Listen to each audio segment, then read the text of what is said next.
마태복음 24장 14절 말씀 한 절이니까 우리 함께 봉독하겠습니다. 이 천국 복음이 모든 민족에게 증언되기 위하여 온 세상에 전파되리니 그제야 끝이 오리라. 아멘. 오늘은 2025년 1월 5일입니다. 새해 처음 맞는 주일이어서 신년 감사 예배를 드립니다. 우리가 다른 분들의 나이를 물을 때 몇 년생이시죠? 하고 질문을 하잖아요. 그러면 예를 들면 대부분은 이렇게 대답을 합니다. 56년생 같으면 56년생입니다. 이렇게 대답을 합니다. 실제로는 56년생이 아닌데 56년생이라고 대답을 합니다. 왜냐하면 실제로 56년생 같으면 금년이 2025년이니까 56년을 빼면은 1869살이 되기 때문에 실제는 56년생이 아니라 1956년생이라는 건데 우리가 같은 시대를 살다 보니까 그리고 대부분 1900년에 태어났기 때문에 1900을 생략하고 56년생이라고 대답을 한 겁니다. 그러면 지금이 2025년이면 2025년 이전에는 이 세상에 사람이 살고 있지 않았을까요? 금년도가 2025년이니까 맨 처음에는 1년부터 카운트를 해왔을 텐데 맨 처음 1년 그 전에는 사람이 세상에 살고 있지 않았을까요? 그렇지가 않죠. 맨 처음 1년도 이전에도 그러니까 지금으로부터 말하면 2025년 전에도 세상에 사람이 살고 있었습니다. 그런데 왜 2025년 전에 그때부터 1년, 2년 이렇게 카운트를 시작해 왔을까요? 우리가 2025년이라고 하는 이 연도 계수하는 것을 서기라고 합니다. 서기는 줄임말이고 원래 말은 서력기원이라고 하는데 뜻은 이렇습니다. 예수님이 탄생한 해를 원년으로 삼는 책력의 기원. 국어사전을 찾으면 이렇게 나옵니다. 서기를 다른 말로 일컫는 말이 기원 후, 주후, 라틴어로 AD 이렇게 말합니다. 라틴어로 AD라는 말은 주님의 해라는 뜻입니다. 주님이 오신 그 해로부터 시작해서 1년, 2년 카운트를 시작해서 지금 2025년이 되었습니다. 예수님이 이 세상에 다녀가신 것을 기점으로 잡아서 그때부터 카운트를 시작했다고 하는 것은 예수님께서 이 세상에 오시기 전에도 세상에는 사람이 살고 있었지만 예수님이 오시기 이전 시대를 구분하고 이후 시대를 구분하게 됩니다. 그래서 예수님이 오시기 이전 시대를 BC 이렇게 말하죠. 그 BC라는 말은 Before Christ, 그리스도 이전 시대 이렇게 말을 하는 겁니다. BC라는 표기는 중세시대 유럽에서 기독교가 널리 퍼지면서 사용하기 시작했습니다. 예수님을 믿는 나라들이 많아지면서 예수님이 오셨던 사건이 인류 역사에 있어서 매우 중요한 사건으로 간주되었고 그래서 그날을 기준으로 이전과 이후로 이전은 BC, 이후는 AD 이렇게 시간을 나누게 되었습니다. 그러니까 2025년은 예수님이 이 세상에 오셨던 해로부터 2025년 되는 해입니다. 대한민국은 원래는 서기 이렇게 쓰지를 않고 단기 몇 년 이렇게 썼습니다. 단군 신화에다가 이 근거를 둬가지고 그렇게 불렀었는데 1962년도부터 서기를 도입해가지고 서기 몇 년 이렇게 사용하게 됐습니다. 예수님이 이 세상에 오셨던 시점을 BC와 AD로 표기한다는 것은 하나님의 아들이신 예수님이 이 세상에 오신 것이 역사적인 사실이라는 것을 증명하는 겁니다. 우리가 예수님을 믿는 것은 하나님의 아들이신 예수님이 실제로 사람이 되셔서 우리를 구원하기 위해서 역사 속에 오셨기 때문입니다. 고린도전서 8장에 있는 말씀을 보면 비록 하늘에나 땅에나 신이라 불리는 자가 있어 많은 신이 있고 많은 주가 있지만 그러나 우리에게는 한 하나님 곧 아버지가 계시니 만물이 그에게서 났고 우리도 그를 위하여 있고 또한 한 주 예수 그리스도께서 계시니 만물이 그로 말미암고 우리도 그로 말미암아 있느니라. 이 세상에는 사람들이 섬기는 신이 다양하게 많이 있지만 진짜 신은 하나님 한 분입니다.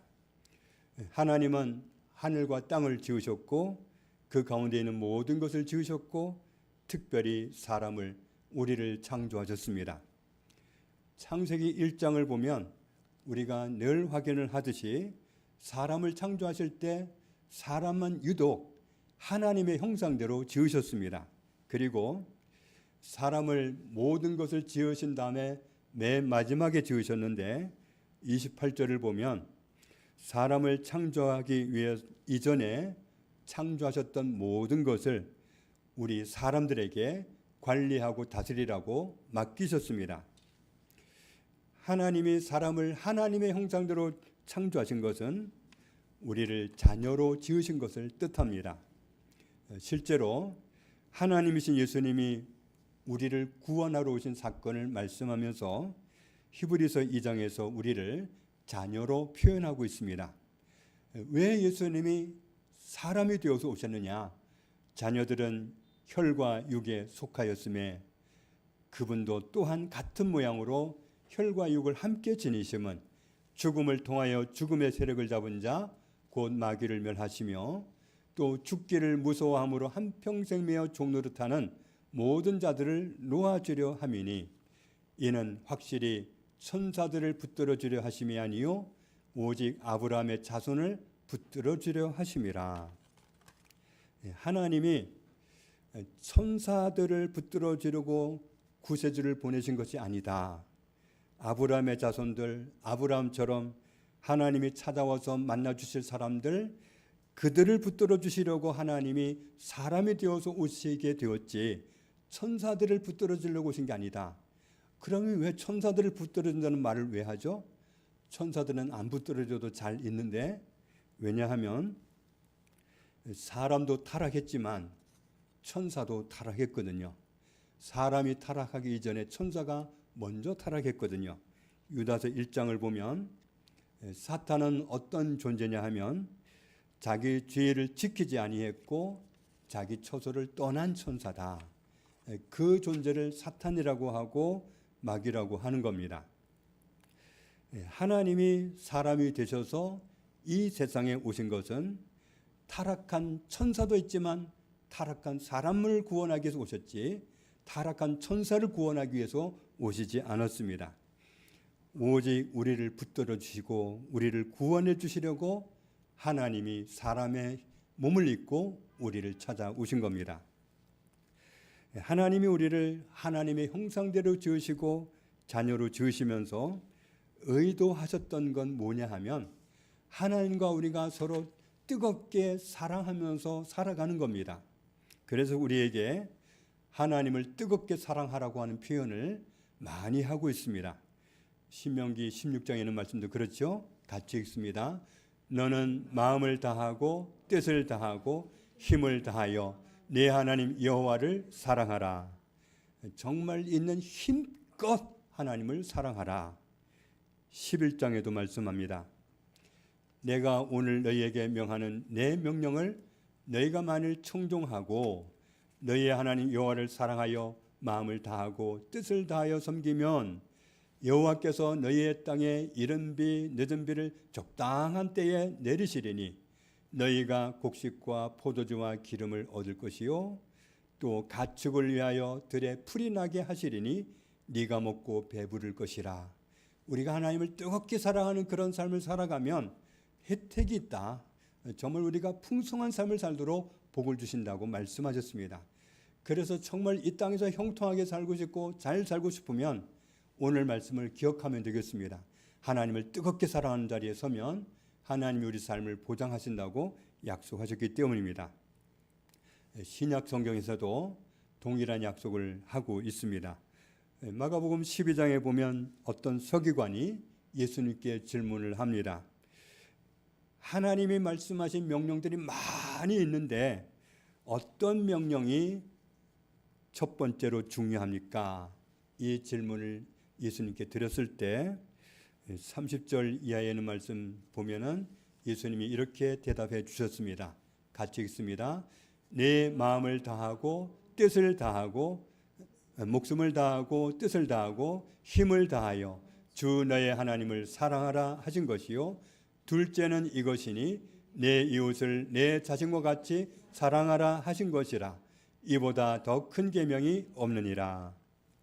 하나님은 모든 사람이 하나님을 뜨겁게 사랑하기를 원하시고 그리고 다른 사람들도 다 하나님의 자녀로 지음받은 사람들이기 때문에 다른 사람들도 서로 사랑하면서 살기를 원하신다고 말씀하셨습니다. 다른 사람들을 사랑할 때도 어떤 강도로 사랑하느냐 하면 자기 자신을 사랑하듯이 사랑하라 이렇게 부탁하셨습니다. 우리 부모님도 하나님의 자녀이니까 공경하고 사랑하라 하셨습니다. 또 반대로 자녀도 하나님의 자녀이기 때문에 함부로 대하지 말고 사랑하라고 당부하셨습니다. 또 우리의 친형제 자매도 하나님의 자녀이기 때문에 서로 사랑하라고 말씀하셨습니다.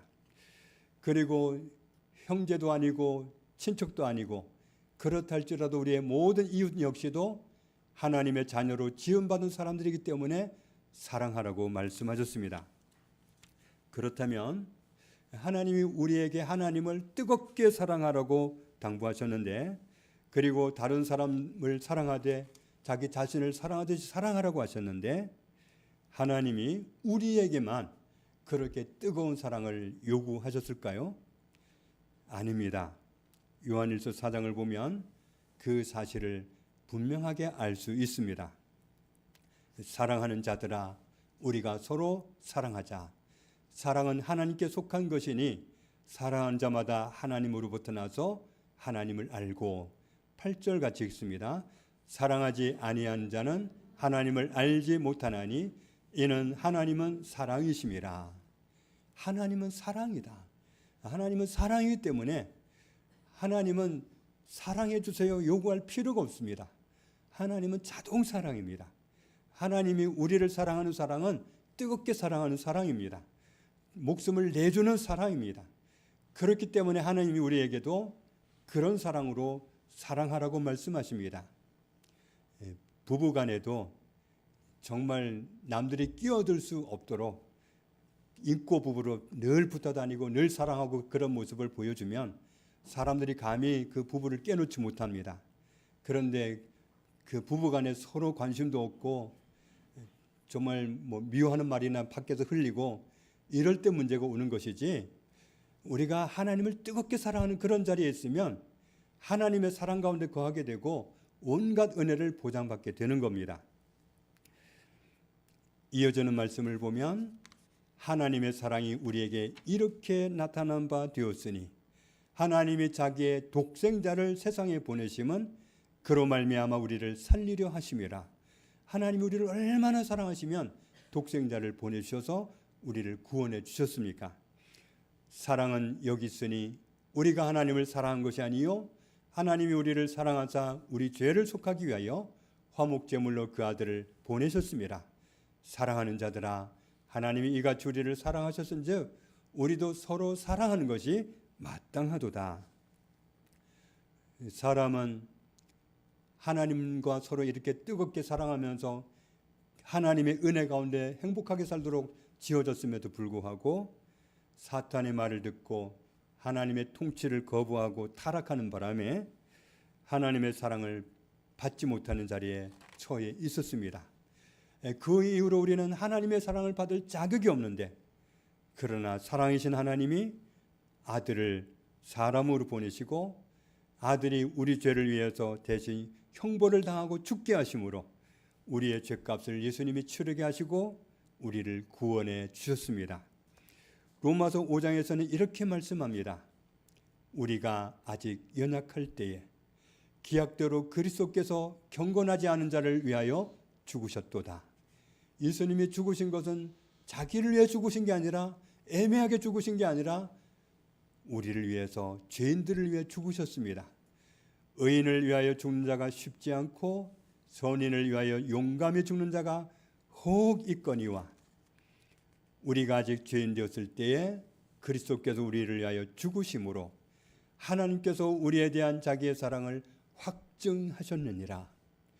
그러면 이제 우리가 그의 피로 말미암아, 예수님이 피 흘리고 죽으심으로 말미암아 우리가 의롭다, 죄 없다, 너의 죄는 해결되었다고 그렇게 인정을 받았으니 더욱 그로 말미암아 진노하심에서 구원을 받을 것이니, 곧 우리가 원수 되었을 때에 그의 아들의 죽으심으로 말미암아 하나님과 화목하게 되었은즉, 예수님이 우리 죄를 처리해 주셨기 때문에 이제 하나님과 우리 사이는 화목하게 되었은즉, 화목하게 된 자로서는 더욱 그의 살아나심으로 말미암아 구원을 받을 것이니라.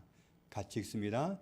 그뿐 아니라 이제 우리로 화목하게 하신 우리 주 예수 그리스도로 말미암아 하나님 안에서 또한 즐거워하느니라. 아멘.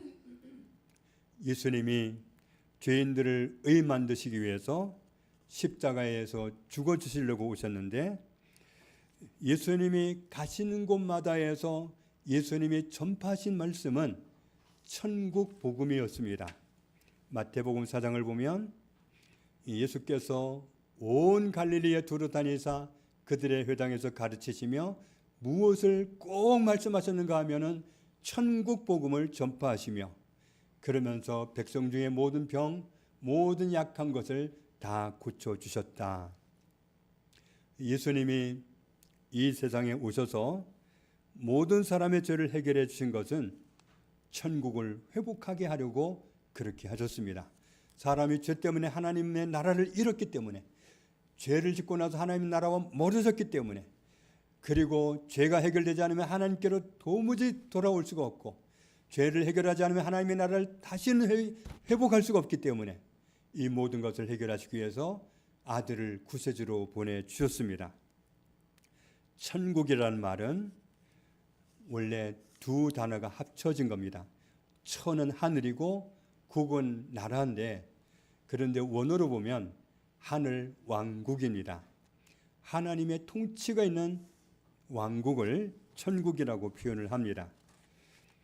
하나님의 통치를 받아들이고 하나님의 뜻대로 사는 사람이 천국에 속한 사람이고 천국을 받아들이는 사람입니다.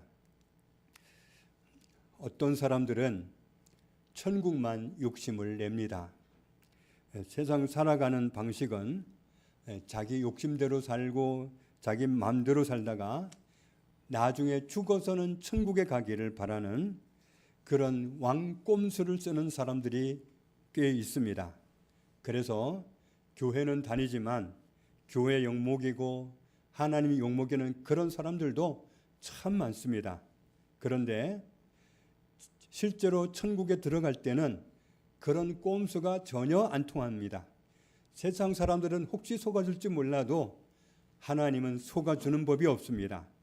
그래서 분명하게 쐐기를 박아서 하신 말씀이 마태복음 7장에 나와 있습니다. 같이 읽습니다. 나더러 주여 주여 하는 자마다 다 천국에 들어갈 것이 아니요 다만 하늘에 계신 내 아버지의 뜻대로 행하는 자라야 들어가리라. 천국에 들어가려면 하늘에 계신 아버지를 나의 아버지로 삼고 아버지의 뜻대로 사는 사람이 들어간다고 말씀합니다. 아버지의 뜻은 제껴두고 내 마음대로 살라요. 그 길에서는 끝자락에 가서 아무리 꼼수를 쓰려고 해도 안 됩니다. 하나님 아버지의 뜻대로 살지도 않았으면서 천국에 들어 보내달라고 천국 문 앞에서 꼼수를 쓰려고 하는 사람들에게 주님은 이렇게 냉정하게 말씀한다고 말씀합니다. 같이 읽습니다. 그때에 내가 그들에게 밝히 말하되 내가 너희를 도무지 알지 못하니 불법을 행하는 자들아 내게서 떠나가라 하리라. 하나님의 뜻대로 살지 않고 자기 뜻대로 산 것을 불법이라고 말씀합니다. 하나님이 우리를 하나님의 자녀된 자리로 돌아오게 하시려고, 그리고 천국 백성으로 돌아오게 하시려고 얼마나 큰 사랑을 베푸셨고 얼마나 큰 대가를 지불하셨습니까? 우리가 구원받기 전에는 영원히 지옥 형벌을 받아야 될 그런 형편에 있었고 또 벗어날 방법도 없었습니다. 그런데 하나님께 죄를 짓기는 지었는데 죄를 끊어낼 방법이 없고, 죄를 지었지만 그 죄를 없앨 방법이 없고, 죄를 안 짓고 싶지만 안 지을 방법도 없고, 그런 우리들이었는데 예수님이 오셔서 십자가에서 우리를 위해 대신 형벌의 죽음을 당하시고 우리를 구원해 주셨습니다. 고린도후서 5장에는 이렇게 말씀합니다. 같이 읽습니다. 그리스도의 사랑이 우리를 강권하시는도다. 우리가 생각하건대 한 사람이 모든 사람을 대신하여 죽었은즉 모든 사람이 죽은 것이라. 이 말씀은 왜 하셨느냐 하면 로마서 6장 23절을 보면 죄의 삭은 사망이라고 그랬거든요. 죄를 지은 사람은 해결을 하려면 죽어야 됩니다. 그런데 우리가 죽고 나면 끝이고 아무것도 아니죠. 그렇기 때문에 우리는 죽어봐야 소용이 없는데 그리스도 한 분이 사람의 몸을 입고 사람이 되어 오셔가지고 한 사람이 우리 모든 사람을 대신해서 죽으셨다. 그 죽음을 하나님은 어떻게 받아들이셨느냐 하면 죄를 지은 사람이 모든 사람이 이 시간에 죽었다. 이렇게 받아주시고 그리스도의 죽음을 우리의 죽음으로 받아들이시고 우리를 받아주신 겁니다. 그 다음 절 같이 읽습니다. 그가 모든 사람을 대신하여 죽으심은 살아있는 자들로 하여금 다시는 그들 자신을 위하여 살지 않고 오직 그들을 대신하여 죽었다가 다시 살아나신 이를 위하여 살게 하려 함이라. 우리가 우리 자신을 위해서 살면 함정에 빠집니다. 죄를 짓고 또 정말 우리가 영원히 사는 천국으로까지 당도해야 되는데 미끄러져서 엉뚱한 길로 가게 돼 있기 때문에 자신을 위해 살려고 생각하지 말고 하나님을 위해서 살려고, 예수 그리스도를 위해서 살려고, 나를 살려주신 그분을 위해 살려고 작정하라는 말씀입니다. 그리고 21절에 말씀합니다. 같이 읽습니다. 하나님이 죄를 알지도 못하신 이를 우리를 대신하여 죄로 삼으신 것은 우리로 하여금 그 안에서 하나님의 의가 되게 하려 하심이라. 지금 우리가 살고 있는 이 세상은 영원히 존재하지 않습니다. 때가 되면 역사를 중단하신다고 하십니다. 그리고 그때 예수님이 오신다고 말씀하셨습니다. 예수님이 오시면 세상은 끝납니다. 그리고 모든 사람들을 심판하시고 이 세상은 흔적도 없이 사라져서 다시는 볼 수 없게 됩니다.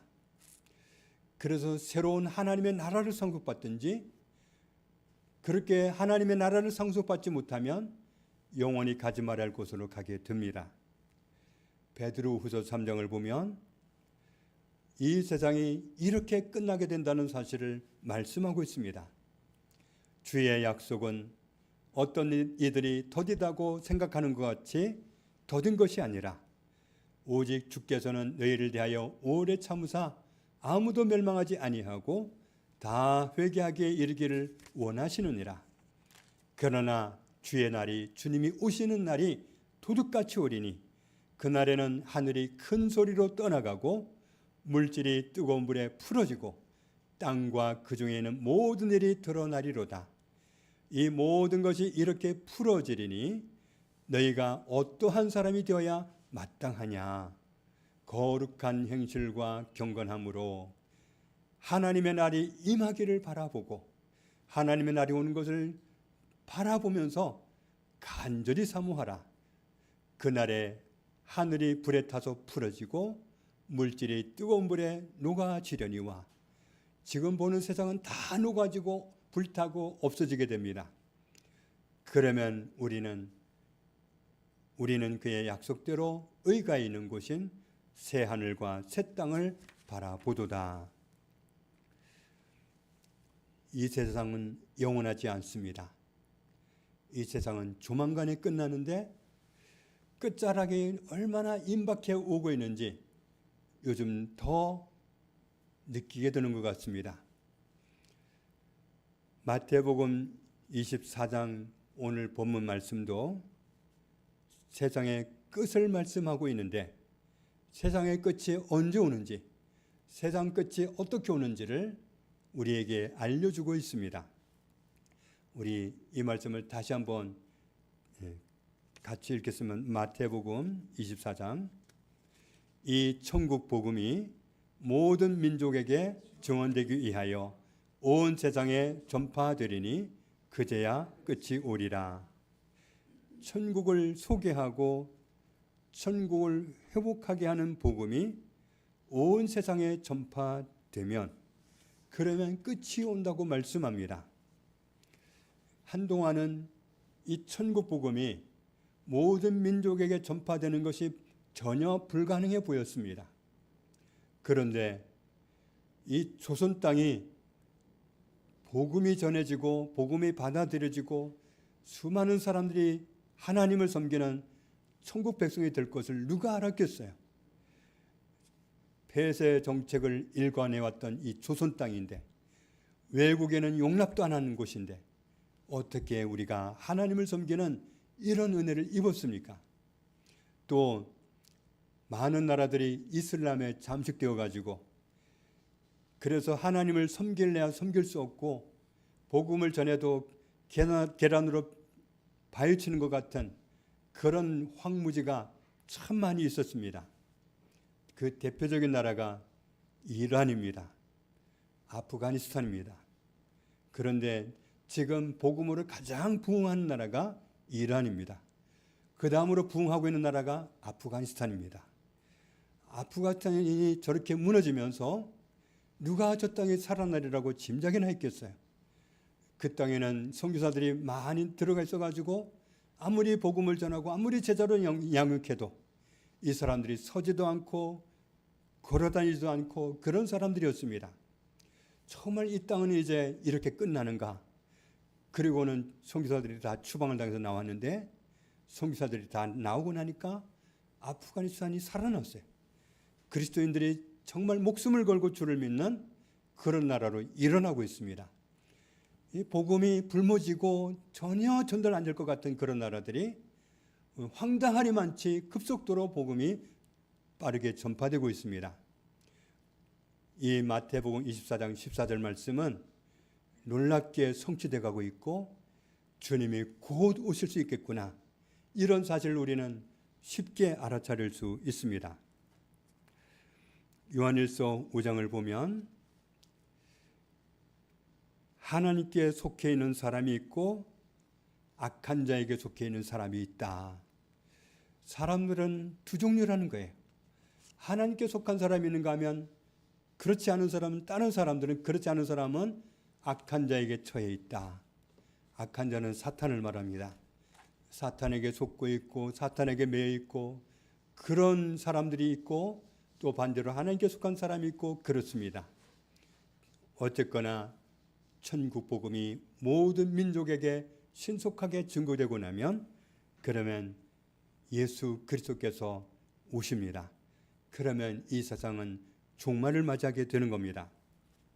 우리가 하나님께 속한 사람으로 땅에 사는 동안 천국 백성으로 살고 하나님의 자녀로 살다가 영원한 하나님의 나라로 옮겨가게 되겠지만 악한 자에게 속한 사람은 사람이 절대로 가서는 안 되는 영원한 형벌의 장소로 가게 됩니다. 그러므로 우리가 하나님께 속해 있지 않은 사람을 바라볼 때 안타까운 마음을 가져야 되고 그들을 정말 구출해 주는 그런 심정으로 정말 영원히 살 길로 들어서도록 이끌어주는 그런 심정으로 복음을 전해야 되는 겁니다. 요한복음 3장을 보면 하나님은 모든 사람을 사랑하셔서 예수님을 보내주시고 지옥에 가지 않아도 되도록 우리의 죄를 해결해 주셨습니다. 우리를 구원해 주신 예수님을 믿으면 누구라도 멸망하지 않고 영원한 생명을 얻도록 은혜를 베푸셨습니다. 18절 말씀을 보면 하나님이 이렇게 은혜를 베푸셨어도 이 구원의 길을 받아들이지 않고 거절하면 심판을 맞이하게 되는 겁니다. 그래서 우리가 다른 사람들이 심판을 당하지 않도록 영원한 심판을 겪지 않도록 우리는 하나님 아버지의 심정으로 복음을 전해야 되겠습니다. 마태복음 2장에서 복음이 신속하게 전파되고 있고 세상에 끝이 오고 있는 지금의 시점에서 우리를 구원하신 주님이 오실 날이 임박해 오고 있는 것을 우리는 알 수 있습니다.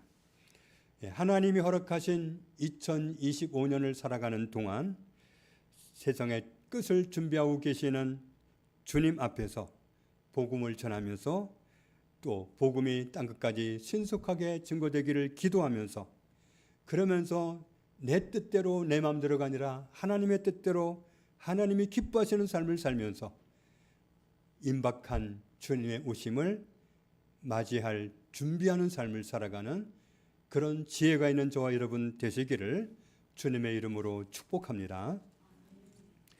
하나님 아버지 감사합니다. 우리는 다 하나님께 범죄하였고 타락하였으며 멸망 가운데 있었는데 하나님의 아들 예수 그리스도를 보내주셔서 우리를 구원해 주신 은혜 감사합니다. 우리 개인의 삶을 돌아보면 우리는 죄인임에 틀림없지만 지금도 하나님 앞에 죄인이라고 말할 수밖에 없는 심정이지만 이미 예수 그리스도가 우리의 죄를 해결해 주셨고 예수님이 우리 죄를 몸으로 갚아주셨으니 의롭다 의인이라 말씀하시며 우리가 하나님께 다가갈 때 받아주시며 자녀로 받아주시고 하나님 나라 천국 백성으로 받아주시니 감사합니다. 하나님에게 속한 사람이 있고 악한 자에게 속한 사람이 있으니 악한 자에게 속한 사람은 망하겠으니 주님 그들을 구원하기 위해서 천국 복음을 전하게 하시옵고 이 일로 귀하게 쓰임받기 원합니다. 하나님의 심정으로 복음을 전하며 다른 사람을 살릴 수 있는 그런 아버지께 기뻐하시는 삶을 살아드리는 저희들이 되게 하여 주옵소서. 천국 복음이 온 세상 모든 민족에게 전파되면 주님이 오시겠사오니 이 세상의 끝이 나겠사오니 주님을 맞이할 준비를 하는 그런 심정으로 하루하루를 살아가는 2025년 그리고 남은 생애가 되도록 복 주시옵소서. 예수님 이름으로 기도합니다. 아멘.